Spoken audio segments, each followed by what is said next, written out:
कोक्सरा block रे परिबा दरर अंकुश नहीं।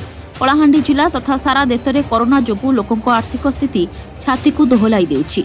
एभली स्थिति रे आम कलाहांडी जिला समेत कोक्सरा ब्लॉक रे परिबा दर रे अंकुश रहुनाही। माछ मांस दर कथा कहिले न सरे। फल अंचल खाउटी माने चिंतार पड़िले। कोक्सरा रे पियाज दर केजी प्रति 80 टंका थिबा जोगु खाउटी आखिरे पियाज न काटिबा पूर्वरु लुह झरुछि। आलू केजी प्रति 40 टंका थिबा बेले खाउटी किनिबा भूली गलेनी। पोटल केजी प्रति 60, फुलकोबी 80 रु 100, भेंडी 60, टमाटो 50, बीन्स 80, बरबटी 60, खंब आलू 80, रसुण 120, अदा 120, बैगन 50, कखारु 50, साग 20 टंका को 4 बिड़ा। एही पनीपरिबार दर कथा सुनिले खाउटी चमकी पड़ुछि।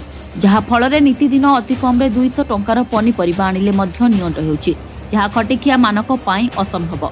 एपरिके ग्रामांचल रे एहार मूल्य ढेर अधिक। बेपारी मध्य मन इच्छा दर करुथिबा जणा जाय। अंचल रे अदिनिया वर्षा चाष नष्ट होइछिबा जोगु पड़ोसी जिला और अन्य राज्य रे निर्भर करबाकू पड़ुछि बोली परिबा बिकाली कहती। सेपरि माछ मांस चिकेन अंडा दर रे मध्य नियंत्रण नाही।